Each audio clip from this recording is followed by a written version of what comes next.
नमस्कार दोस्तों, आप सभी का हार्दिक स्वागत करता हूं हमारे educational YouTube channel let's math में। और दोस्तों, रीट 2020 की आप तैयारी कर रहे हैं। अब दोस्तों, तैयारी करने से मतलब यह नहीं है कि सिर्फ आप पढ़ते रहें और जो बुक आपके हाथ में है वही पढ़ते रहें। तो आजकल मार्केट के अंदर आप जाते हैं और जो बुक सबसे अच्छी चल रही है वो बुक खरीद कर लेके आते हैं। परंतु दोस्तों, आपको बताना चाहता हूँ कि पीडी पाठक की बुक आप एक वीडियो देखिएगा, आपको रियलाइज़ होगा कि पीडी पाठक की बुक से अच्छी बुक कोई भी नहीं हो सकती। क्योंकि दोस्तों, एक राज की बात आपको बताऊं कि हमारा सिलेक्शन भी पीडी पाठक की बुक पढ़कर ही हुआ था। तो आपका क्यों नहीं होगा? तो बिल्कुल होगा। तो इस वीडियो के अंदर शिक्षा मनोविज्ञान की अर्थ व परिभाषा हम पीडी पाठक की बुक की पढ़ेंगे। और दोस्तों, आप विश्वास कीजिएगा, इस बुक से आपको 100% ज़्यादा फायदा होगा। और चलिए शुरू करते हैं आज के इस वीडियो को। और बोलिए श्री गणेशाय नमः। और दोस्तों, हाँ, इस वीडियो को लाइक ज़रूर कर दीजिएगा। और इस चैनल पर अगर आप नए विद्यार्थी हो तो इस चैनल को सब्सक्राइब ज़रूर कीजिएगा, जिससे कि हमारे सभी वीडियोज़ आप तक सबसे पहले पहुंच सके। चलिए शुरू करते हैं। मनोविज्ञान का जो जन्म है उससे शुरू करेंगे। और ये चमचमाता हुआ हमारा जो स्क्रीन रिकॉर्डर है उसके अंदर ब्रश को हम यहाँ पर लेके आएंगे। तो हम लेकर आ चुके हैं। कहाँ गया? हाँ, ठीक है। तो हम यहाँ पर आपके लिए इस ब्रश को शुरू करते हैं, जिससे कि हम टिक वगैरह कर सकें। तो चलिए शुरू करते हैं आपके लिए। हाँ, खर्चा वर्चा किया है आपके लिए, थोड़ा गोल्डन कलर का लेके आया हूँ। तो चलिए शुरू करते हैं। तो बर्थ ऑफ साइकोलॉजी। रेबन का मत है कि मनोविज्ञान ने अरस्तु के समय दर्शन शास्त्र के अंग के रूप में अपना जीवन प्रारंभ किया। अब सर्वप्रथम प्रश्न यहीं से उठ गया कि रेबर्न का मत है कि मनोविज्ञान के ने अरस्तु के समय दर्शन शास्त्र के एक रूप में अपना जीवन प्रारंभ किया। उस समय से लेकर सैकड़ों वर्षों तक उसका विवेचन इसी शास्त्र के अंग के रूप में किया गया। पर जैसा कि रेबर्न ने लिखा कि आधुनिक काल में एक परिवर्तन हुआ है और मनोवैज्ञानिकों ने धीरे धीरे अपने विज्ञान को दर्शन शास्त्र से अलग कर लिया है। तो बिल्कुल सरल लैंग्वेज के अंदर अपना ये चीज़ देखी। और उसके बाद दोस्तों, मनोविज्ञान के अर्थ में क्रमशः कैसे कैसे परिवर्तन हुआ, तो देखते हैं पीडी पाठक जी हमें क्या कहना चाहते हैं। और हाँ, एक राज की बात बताऊं, आपको इस वीडियो के अंदर सारी परिभाषाएं मिलेगी और सभी वे चीज़ें मिलेगी जो आपकी सभी बुक्स में से है। और एक चीज़ और, आप ऐसा बिल्कुल मत सोचिएगा कि मैंने वो बुक्स देखी नहीं। मैंने सारी बुक्स परचेज की है, चाहे वो किसी भी पब्लिकेशन की हो। सब बुक्स पढ़कर ही मैं आपके लिए ये पीडी पाठक की बुक लेकर आया हूँ। और ये पीडी पाठक की बुक आपको कहीं नहीं मिलेगी, इस चीज़ की मैं गारंटी लेता हूँ। क्योंकि आपके जो मार्केट में कचरा है वो मैं आपके सामने नहीं लेकर आया हूँ। चलिए सर्वप्रथम बात करते हैं कि मनोविज्ञान दर्शन शास्त्र से किस प्रकार पृथक हुआ और उसके अर्थ में किस प्रकार परिवर्तन हुआ। इसका वर्णन निम्नांकित शीर्षकों के अंतर्गत किया जाता है। तो सबसे पहली बात आती है आत्मा का विज्ञान, साइंस ऑफ सोल। तो दोस्तों, सर्वप्रथम गेरिट के अनुसार साइकोलॉजी शब्द की उत्पत्ति यूनानी भाषा के दो शब्दों से हुई है। साइकी, जिसका अर्थ है आत्मा, और अंग्रेजी में भी ध्यान रखिएगा, आपको मैं बताऊंगा कि क्यों अंग्रेजी में भी ध्यान रखना है। तो PSYCHE साइकी, जिसका अर्थ होता है आत्मा, और सोल और लोगस का अर्थ होता है अध्ययन, स्टडी।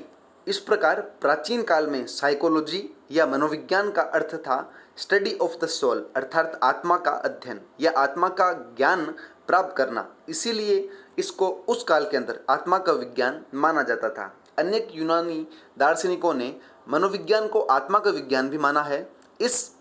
इन दार्शनिकों में उल्लेखित है प्लेटो, अरिस्टोटल, जिसे हम अरस्तु भी बोलते हैं, और डेकार्टे। आत्मा क्या है, उसका रंग, रूप और आकार कैसा है, आत्मा की व्याख्या उसके अस्तित्व एवं प्रामाणिकता का उत्तर ना दे पाने के कारण 16वीं शताब्दी में मनोविज्ञान का यह अर्थ अस्वीकार कर दिया गया। अब इस सेंटेंस के अंदर, इस पूरे जो ये पैराग्राफ है, इसके अंदर ऐसी कोई चीज़ नहीं है जो आपको क्लियर नहीं है। सभी एकदम सरल लैंग्वेज में है। आपको आत्मा का विज्ञान क्लियर हो गया होगा, गारंटी है मेरी। इसके बाद दोस्तों बात करते हैं मस्तिष्क का विज्ञान, साइंस ऑफ माइंड। मध्य युग के दार्शनिकों ने मनोविज्ञान को मन या मस्तिष्क का विज्ञान बताया। दूसरे शब्दों में अगर मैं कहूँ तो उन्होंने विशेष रूप से इटली के दार्शनिक, जो जिनका नाम था पोम्पोनाजी, आप जो पाम्पानोजी बोलते हैं, उसका नाम है पोम्पोनाजी, ने मनोविज्ञान को मस्तिष्क का अध्ययन करने वाला विज्ञान कहा। इसका मुख्य कारण यह था कि आत्मा के मानसिक और आध्यात्मिक पहलू अध्ययन के पृथक विषय हो गए थे, पर कोई भी दार्शनिक मस्तिष्क की प्रकृति और स्वरूप को निश्चित नहीं कर सका। इसका परिणाम बताते हुए बी एन झा नाम के मनोवैज्ञानिक थे, उन्होंने लिखा कि मस्तिष्क के स्वरूप के अनिश्चित रह जाने के कारण मनोविज्ञान ने मस्तिष्क के विज्ञान के रूप में किसी भी प्रकार की प्रगति नहीं की। आधुनिक मनोविज्ञान मन के स्वरूप तथा प्रकृति का निर्धारण नहीं कर सका। मन शब्द के विषय में भी अनेक मतभेद है, अतः यह परिभाषा भी अस्वीकार्य कर दी गई। तो पाम्पानोजी जो है आपके रूप में जो पाम्पानोजी है और उनका नाम जो है पोम्पोनाजी, उन्होंने दोस्तों मस्तिष्क के विज्ञान के रूप में स्वीकार किया और उनकी ये जो परिभाषा है वह रिजेक्ट हो गई। अगली बात चलते हैं कि चेतना का विज्ञान। दोस्तों 16वीं शताब्दी में vibes, William James, William Wundt, James सली, चारों मनोवैज्ञानिकों का नाम ध्यान रखिएगा। Vibes, William James, William Wundt और जेम्स सली आदि विद्वानों ने मनोविज्ञान को चेतना का विज्ञान बताया। उन्होंने कहा कि मनोविज्ञान मनुष्य की चेतन क्रियाओं का अध्ययन करता है, पर वे चेतना शब्द के अर्थ के संबंध में एक मत न हो सके। दूसरे, चेतना मन के अलावा अचेतन मन और अर्धचेतन मन भी होते हैं। आप सभी को पता है कि सिगमंड फ्रायड ने चेतन मन, अचेतन मन और अर्धचेतन मन के बारे में बताया था, जो मनुष्य की क्रियाओं को प्रभावित करते हैं। परिणामतः मनोविज्ञान का अर्थ सीमित होने के कारण सर्वमान्य ना हो सका। इसलिए दोस्तों जो विलियम जेम्स मनोविज्ञानिक थे, उन्होंने चेतना के स्वरूप को स्वीकार किया तथा उन्होंने कहा है कि मनोविज्ञान की सर्वोत्तम परिभाषा यह है कि चेतना की विभिन्न अवस्थाओं का वर्णन एवं व्याख्या करता है। तो ध्यान रखिएगा, जो विलियम जेम्स है उन्होंने मनोविज्ञान के चेतना के स्वरूप को स्वीकार किया तथा उन्होंने कहा कि मनोविज्ञान की सर्वोत्तम परिभाषा यह है कि चेतना की विभिन्न अवस्थाओं का वर्णन एवं व्याख्या करता है। चलिए अगली तरफ बढ़ चलते हैं और आशा करता हूं कि अभी तक आप में से किसी के भी कोई दिक्कत नहीं होगी। अगर कोई भी प्रॉब्लम हुई तो मुझे कमेंट बॉक्स में लिखकर जरूर बता दीजिएगा। इसके बाद दोस्तों व्यवहार का विज्ञान। 20वीं शताब्दी के आरंभ में मनोविज्ञान के अनेक अर्थ बताए गए, जिनमें सबसे अधिक मान्यता इस अर्थ को दी गई कि मनोविज्ञान जो है वो व्यवहार का विज्ञान है। दूसरे शब्दों में मैं अगर कहूँ तो हम कह सकते हैं कि इस शताब्दी में मनोविज्ञान को व्यवहार का निश्चित विज्ञान मान लिया गया। इस संबंध में कुछ प्रमुख लेखकों के विचारों को निम्नांकित पंक्तियों में दर्शाया गया है। आप इनके कथन देख सकते हैं, जिनमें सर्वप्रथम सबसे फेमस जो वाटसन का कथन है कि मनोविज्ञान व्यवहार का निश्चित विज्ञान है। दोस्तों एग्जाम में डायरेक्ट यहीं से पूछे जाते हैं। और आपको एक राज की बात बताऊं कि एग्जामिनर जो है वो पीडी पाठक की बुक ही लेकर बैठता है। ये पीडी पाठक जो है वो लंदन के अंदर आपके जो मनोविज्ञान के अंदर प्रसिद्धि प्राप्त थे और ऑथेंटिक बुक पूरे भारत में पीडी पाठक की ही चलती है। तो वाटसन ने कहा कि मनोविज्ञान व्यवहार का एक निश्चित विज्ञान है। उसके बाद दोस्तों 2 नंबर वुडवर्थ ने कहा कि मनोविज्ञान वातावरण के संबंध में व्यक्ति की क्रियाओं का वैज्ञानिक अध्ययन है। तो वुडवर्थ आप ध्यान रख सकते हैं कि वुडवर्थ ने क्या कहा कि मनोविज्ञान वातावरण के संबंध में व्यक्ति की क्रियाओं का वैज्ञानिक अध्ययन है। इसके अलावा दोस्तों बात करते हैं स्किनर की। तो स्किनर के अंदर आप ध्यान रखिएगा कि मनोविज्ञान जीवन की सभी प्रकार की परिस्थितियों में प्राणी की प्रक्रियाओं का अध्ययन करता है। प्रक्रियाओं अथवा व्यवहार का तात्पर्य है प्राणी की सब प्रकार की गतिविधियां, समायोजनाएं और क्रियाएं एवं अभिव्यक्तियां। तो आप इस कथन को ध्यान रखिएगा। हालांकि इतने बड़े कथन एग्जाम के अंदर पूछे जाने की संभावना कहीं कम है। ऊपर वाले 2 कथन जरूर ध्यान रखिएगा, जिससे एग्जाम के अंदर सीधा सवाल पूछा जा सकता है। अगली बात आती है कि वाटसन ने मनोविज्ञान को व्यवहार का विज्ञान कहा। उसने मनोविज्ञान को वस्तुपरक, ऑब्जेक्टिव, तो ध्यान रखिएगा वस्तुपरक का मतलब होता है ऑब्जेक्टिव, बनाने के लिए उत्तेजक, स्टिमुलस, प्राणी, ऑर्गेनिज्म तथा अनुक्रिया, रेस्पॉन्सेज पर बल दिया। बिल्कुल सरल सेंटेंस है, इसके अंदर आपको कोई भी दिक्कत नहीं होनी चाहिए कि वाटसन ने मनोविज्ञान को व्यवहार का विज्ञान माना और उसके बाद उसने वस्तुपरक बनाने के लिए उत्तेजक जो होता है प्राणी तथा अनुक्रिया पर जोर दिया। यदि हम उक्त लेखकों के विचारों का विश्लेषण करें तो हमें निश्चित विज्ञान के रूप में मनोविज्ञान के संबंध में निम्नलिखित तथ्य प्राप्त होते हैं। और दोस्तों आपको बताना चाहता हूं कि मैं पूरा कोर्स यहाँ पर आपको मनोविज्ञान का करवाऊंगा और साथ दीजिएगा जरूर। 30 वीडियो के अंदर पूरी पीडी पाठक की बुक आपके सामने पेश होगी। और दोस्तों इस वीडियो को लाइक ज़रूर कीजिएगा, अपना प्यारा सा कमेंट नीचे ज़रूर कीजिएगा, जिससे मेरा मोटिवेशन बढ़े और आपके लिए काम करने की प्रेरणा यूं ही बढ़ती रहे। इसके बाद दोस्तों, मनोविज्ञान एक विधायक विज्ञान है। तो क्या तथ्य प्राप्त हुए कि मनोविज्ञान एक विधायक विज्ञान है, मतलब पॉजिटिव साइंस है। पॉजिटिव का अर्थ आपको सभी को पता होगा, तो विधायक का अर्थ होता है पॉजिटिव। मनोविज्ञान भौतिक, फिजिकल एवं सामाजिक, सोशल दोनों प्रकार के वातावरण का अध्ययन करता है। और मनोविज्ञान न केवल व्यक्ति के व्यवहार का अपितु पशु व्यवहार का भी अध्ययन करता है। तो बिल्कुल अच्छी बात है कि मनुष्य के साथ साथ पशु व्यवहार का भी अध्ययन करता है। अगली बात आती है कि मनोविज्ञान वातावरण का अध्ययन करता है जो व्यक्ति की ज्ञानेंद्रियों को प्रभावित करता है और वह अपनी कर्मेंद्रियों द्वारा वातावरण के प्रति प्रतिक्रिया करता है। आपको बताना चाहता हूँ, ज्ञानेंद्रियां हैं अपनी 5 ज्ञानेंद्रियां हैं, आंख, नाक, कान, जीभ और त्वचा। और कर्मेंद्रियां हैं अपनी सभी हाथ, पैर, बाकी सब जो है वे। और दोस्तों, मनोविज्ञान जो है वो व्यक्ति को मन तथा शरीर से युक्त प्राणी मानते हुए उसका अध्ययन करता है।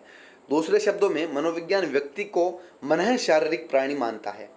इसके बाद है दोस्तों, मनोविज्ञान सब प्रकार की ज्ञानात्मक क्रियाओं जैसे स्मरण करना, कल्पना करना, संवेदना आदि, संवेगात्मक क्रियाओं जैसे रोना, हंसना, क्रोध करना आदि, और क्रियात्मक क्रियाओं जैसे बोलना, चलना, फिरना आदि का अध्ययन करता है। एग्जाम में ध्यान दीजिएगा, ज्ञानात्मक क्रियाएं कौन सी होती है, संवेगात्मक क्रियाएं कौन सी होती है और क्रियात्मक क्रियाएं कौन सी होती है, आप ध्यान रखिएगा। इसके बाद दोस्तों, उल्लेखित तथ्यों के आधार पर हम वुडवर्थ के शब्दों में इस निष्कर्ष पर पहुंचते हैं कि सबसे पहले मनोविज्ञान ने अपनी आत्मा का त्याग किया, फिर उसने अपने मन और मस्तिष्क का त्याग किया और उसके बाद अपने चेतना का त्याग किया। अब वह व्यवहार की विधि को स्वीकार करता है। तो वुडवर्थ का ये कथन बहुत ज़्यादा फेमस है, आप सभी ने पढ़ा होगा। इसके बाद दोस्तों आता है मेन पॉइंट, जिसके अंदर रीट के एग्जाम के अंदर एक प्रश्न जरूर पूछा जाता है। तो दोस्तों, इसमें हम बात करते हैं, परिभाषाएं सीधे देखेंगे कि बोरिंग, लेंगफेल्ड व वेल्ड की जो परिभाषा है, उन्होंने कहा कि मनोविज्ञान मानव प्रकृति का अध्ययन है। इसके बाद गेरिसन नाम के मनोवैज्ञानिक ने कहा कि मनोविज्ञान का संबंध प्रत्यक्ष मानव व्यवहार से है। इसके बाद स्किनर का यहाँ पर कथन आता है कि मनोविज्ञान व्यवहार और अनुभव का विज्ञान है। स्किनर ने क्या कहा, एक बार फिर से सुनिएगा, बहुत इंपॉर्टेंट परिभाषा है कि psychology is the science of behaviour and experience. English में भी एक बार देख लीजिएगा, जिससे क्या पता इंग्लिश में आपको याद रह जाए। उसके बाद मन नामक मनोवैज्ञानिक ने कहा कि आधुनिक मनोविज्ञान का संबंध व्यवहार की वैज्ञानिक खोज से है। तो मन ने क्या कहा कि आधुनिक मनोविज्ञान का संबंध व्यवहार की वैज्ञानिक खोज से है। पिल्सबरी नाम के मनोवैज्ञानिक ने कहा कि मनोविज्ञान की सबसे संतोषजनक परिभाषा मानव व्यवहार के विज्ञान के रूप में की जाती है। इसके बाद क्रो का सबसे शानदार कथन यहाँ पर आता है कि मनोविज्ञान मानव व्यवहार और मानव संबंधों का अध्ययन है। तो ये परिभाषाएं जरूर याद रखिएगा, इन परिभाषाओं से लगभग प्रश्न पूछे जाते हैं। और उसके बाद वुडवर्थ ने कहा कि मनोविज्ञान वातावरण के संबंध में व्यक्तियों की क्रियाओं का वैज्ञानिक अध्ययन है। इसके बाद जेम्स नामक मनोवैज्ञानिक ने कहा कि मनोविज्ञान की सर्वोत्तम परिभाषा चेतना के वर्णन और व्याख्या के रूप में की जाती है। तो इन परिभाषाओं का विश्लेषण करने पर यह स्पष्ट हो जाता है कि मनोविज्ञान विधायक, पॉजिटिव अथवा आदर्श नियामक, इसके बाद है कि नॉर्मेटिव विज्ञान की श्रेणी में रखा जाता है। यह व्यक्ति की मानसिक तथा शारीरिक क्रिया का अध्ययन है। मानसिक क्रिया अभूतिजन्य है और शारीरिक क्रिया व्यवहारजन्य है। अनुभूतिजन्य आपको पता होगा, जिससे अनुभव किया जा सके उसे अनुभूतिजन्य कहा जाता है, और शारीरिक क्रिया व्यवहारजनक। इनका समन्वित अध्ययन मानव के व्यवहार के अध्ययन को सही दिशा प्रदान करता है। अब आते हैं दोस्तों परीक्षा संबंधी प्रश्न। तो आपको बताना चाहता हूं कि यह जो टॉपिक है हमारा क्लियर होता है। आशा करता हूं कि किसी प्रकार की दिक्कत आपको नहीं रही होगी, और अगर रही होगी तो मुझे कमेंट बॉक्स में लिखकर ज़रूर बताइएगा। आपके इस चीज़ के दिन का निवारण मैं ज़रूर करूँगा। और इन प्रश्नों के उत्तर आपको देने हैं कि शिक्षा शब्द का प्रयोग उन सब परिवर्तनों को व्यक्त करने के लिए किया जाता है जो एक व्यक्ति में उसके जीवन काल में होते हैं। उपरोक्त कथन किस मनोवैज्ञानिक का है? तो इसमें तो मेरा लगाया हुआ है कि डगलस और हॉलैंड नामक मनोवैज्ञानिकों का यह कथन है। उन्होंने कहा कि शिक्षा शब्द का प्रयोग उन सब परिवर्तनों को व्यक्त करने के लिए किया जाता है जो एक व्यक्ति में उसके जीवन काल में होते हैं। तो ये चीज़ है। और दूसरी चीज़ है आधुनिक शिक्षा का संबंध व्यक्ति और समाज दोनों के कल्याण से है, किस विद्वान की यह परिभाषा है। तो मुझे ये इस दूसरे प्रश्न का उत्तर आप सभी से चाहिए। अगर आपको आता है तो कमेंट बॉक्स में लिखकर मुझे ज़रूर बताइएगा। अगले वीडियो में ज़रूर इस प्रश्न को डिस्कस करेंगे और आपके उत्तर को यहाँ पर जांचेंगे। इसके अलावा दोस्तों तीसरा प्रश्न, साइकोलॉजी शब्द दो शब्दों से मिलकर बना है, जो क्या है? तो ध्यान रखिएगा, ऑप्शन बी इस प्रश्न का सही उत्तर है, साइकी प्लस लोगोस। तो ये इस प्रश्न का उत्तर आप देखिए, आप अपनी बुक के अंदर जो भी बुक आप लेके आए हो वह पढ़ के जाते हैं और इसी प्रश्न के अंदर कंफ्यूज होते हैं। तो मुझे आशा करता हूं कि इस प्रश्न को आप सही से सॉल्व कर रहे होंगे, साइकी प्लस लोग, इसलिए मैंने कहा इंग्लिश में ज़रूर देखिएगा। इसके बाद तो चौथा प्रश्न आप में से किसी के भी गलत नहीं होगा कि मनोविज्ञान ने सर्वप्रथम अपनी आत्मा खोई, फिर मस्तिष्क खोया, इसके बाद चेतना खोई और अब व्यवहार के रूप में बना हुआ है। तो ये कथन किसका है? वुडवर्थ, काल्सनिक, स्किनर और थॉर्नडाइक। तो ये कथन वुडवर्थ का है, आप सभी को पता होगा। तो 9 पेज आज के इस वीडियो के अंदर मैंने क्लियर किए और आशा करता हूं कि आपको इस चीज़ के अंदर कोई भी डाउट नहीं रहा होगा, और अगर डाउट है तो मुझे ज़रूर बताइएगा। अब मैं बात करता हूं आपके 5000 प्रश्नों की। क्या बात है? तो दोस्तों 5000 प्रश्न मैं आपके तैयार कर रहा हूं, जो आपकी बुक्स है, जो भी बुक्स आपने परचेज कर रखी है, तो उनके पीछे के जो प्रत्येक टॉपिक के 150-200 प्रश्न हैं, सिर्फ उन प्रश्नों के लगभग मेरे पास 10 के लगभग किताबें हैं। तो 10 के लगभग किताबें हैं, तो उनमें से 200 प्रश्न एक टॉपिक में से है दोस्तों। एक टॉपिक में से 200 प्रश्न लगभग है, 10 किताबें मेरे पास है। तो आप अंदाज़ा लगा सकते हैं कि मैं लगभग आपके लिए प्रश्न कितने ला सकता हूँ। 50,000 के लगभग आपके प्रश्न में ला सकता हूँ। तो लेकिन दोस्तों जो अच्छे प्रश्न हैं वे मैं ढूंढूंगा, मेरे एक्सपीरियंस के आधार पर जो प्रश्न मुझे अच्छे लगते हैं वे प्रश्न मैं आपके लिए लेकर आऊँगा। और जल्द ही मैं आपको 5000 प्रश्नों की जो PDF है वो मेरे चैनल पर उपलब्ध करवाऊँगा। इसलिए चैनल से नहीं जुड़े हैं तो ज़रूर जुड़ जाइएगा, चैनल को सब्सक्राइब ज़रूर कीजिएगा। और हाँ, अभी तक अगर आपने इस वीडियो को लाइक नहीं किया है ज़रूर कीजिएगा। आशा करता हूँ कि आपको हमारा काम अच्छा लगा होगा। अगर अच्छा लगा तो प्लीज़ सपोर्ट कीजिएगा और हमारी मोटिवेशन को और ज़्यादा बढ़ाइएगा। धन्यवाद दोस्तों, फिर मिलूंगा अगले वीडियो में। तब तक के लिए बाय बाय, टेक केयर, जय हिंद, जय भारत।